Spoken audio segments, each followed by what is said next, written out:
want to talk about the return of college basketball. All right. We are 100 days away from the start of women's college basketball. And I wanted, wait, what? Okay. I wanted to talk about this because I wanted to celebrate. I wanted to celebrate the fact that we're almost here. We're in the middle of the Olympics. The WNBA season is about to finish up. We have a new league that we've been talking about recently. But guys, the main thing is still the main thing. And the main thing when it comes to women's basketball is NCAA women's college basketball. That is the biggest thing. It brings the biggest numbers. It brings the biggest crowds. It is what everybody loves to talk about. And we are just 100 days away from the season starting. Now, guys, I love this. I am excited about this. And what I wanted to do is I'm not going to give you all like true predictions for the season. I'm not going to give that to you because that's a future video. That is a future video that I'm going to work on. However, I do want to talk about what I am personally most excited about for this upcoming year, and I do want to hear you all's thoughts. Okay, so I would love to hear your thoughts about this. Now, guys, women's college basketball, again, we're 100 days away. We about to have a fun time talking about women's college basketball because there are a lot of changes that have happened. A whole lot of changes because, guys, we saw a whole conference get dismantled basically right in front of our eyes. The Pac-12 is basically no longer. We've seen conferences move, and I am very, very much interested to see what happens because, guys, realignment has changed everything. It has absolutely changed everything, and I want you all to sort of recognize this. And I think it specifically affects two conferences more than everybody else. All right. So guys, the Stanford Cardinals, the Stanford team that's been absolutely dominant for seems like decades when it comes to women's college basketball in the Pac-12. That Stanford is now in the ACC. All right.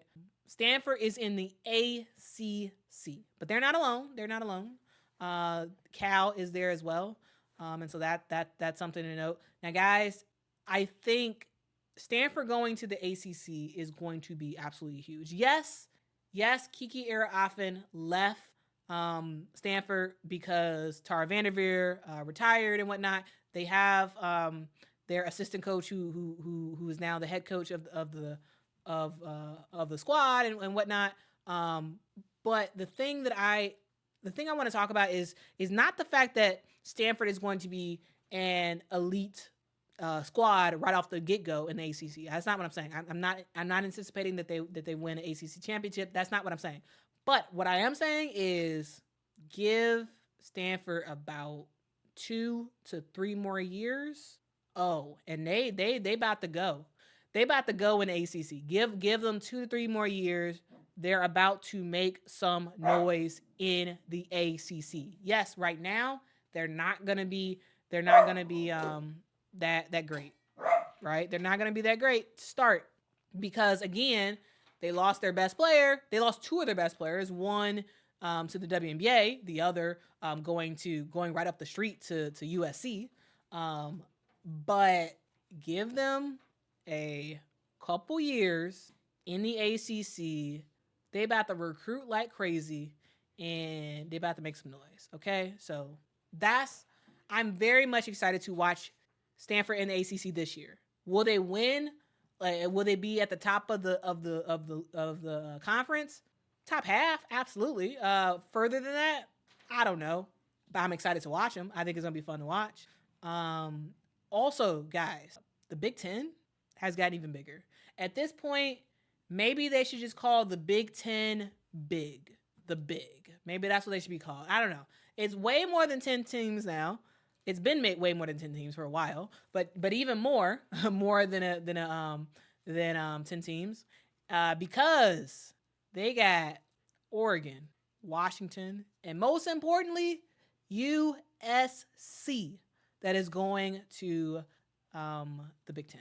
Now, guys, I for one am kind of very excited about the fact that also guys, UCLA is going there too. UCLA is going to the Big Ten, and guys, I for one am very excited about this because this means that games will be way more accessible for me to watch because we're going to see a lot of earlier games. Last year for the Pac-12, I missed a lot of Pac-12 games live because they were on when I was about to go to sleep. All right. Now that USC is in the Big Ten, now that UCLA is in the Big Ten, I am excited to watch way more of their games live because it's going to be easier for me. And possibly, hopefully, maybe I'll be able to actually go to actually see some of these games. Hopefully. Fingers crossed that the finances be financing. We can make that happen. But I am very much excited to see that because, guys, I say guys a lot. I probably need to figure out a different word to say. But Kiki Arafen, we got Juju Watkins on the same team at USC. Guys, mark my words. This is going to be the battle of the real USC. Who's the real USC? Is it South Carolina? Is it University of Southern California? Who is it? Who is the real SC? Will the real SC please stand up? Will they please stand up? Please stand up. Will the real one please stand up?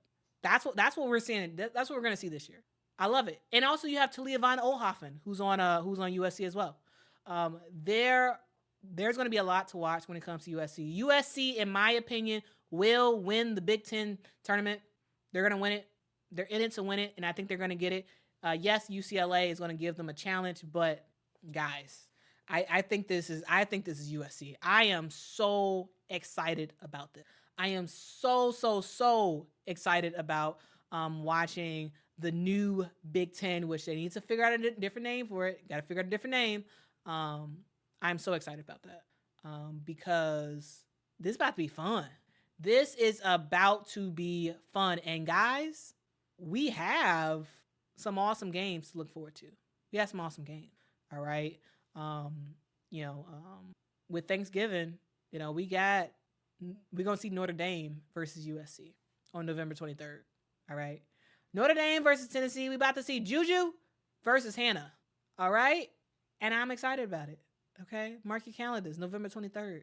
And then the next day, mark your calendars again because we got South Carolina versus UCLA. Another non-conference game that is going to be really, really, really fun to watch. Guys, I'm excited.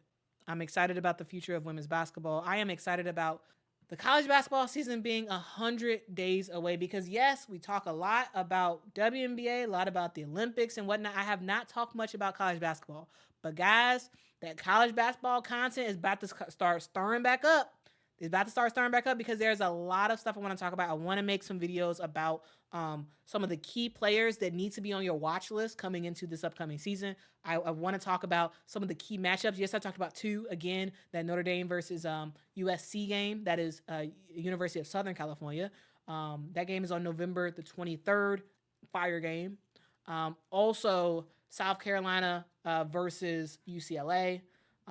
Huge game. That one's going to be November the 24th. There's a lot more other. That makes no sense.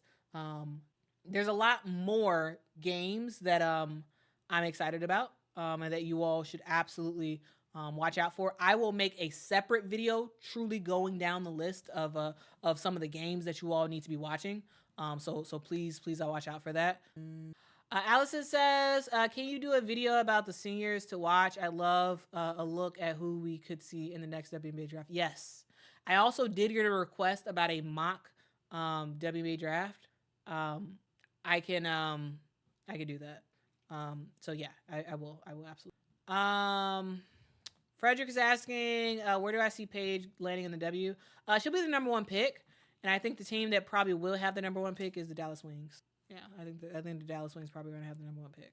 So yeah, the wings. We'll see. Uh, Fair says, Quita, your mind is like a computer. How do you keep all that in your head? I don't know. Just keep it.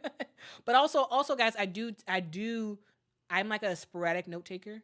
So I have like random documents with like random bits of information. Um, and sometimes if I need to find something, I'll like find it real quick and say the answer. Like for example, the assistant coaches, I couldn't remember all the assistant coaches, so I just found where that's at and then read it out. But like for the most part, my life is kind of centered around basketball, so I just know a lot of random stuff, and it just stores in my head. You know, you can only keep a finite of things in your head at a time, and for me, a lot of it is about women's basketball. Why? I don't know. Is it helpful in real life? No, it's not helpful.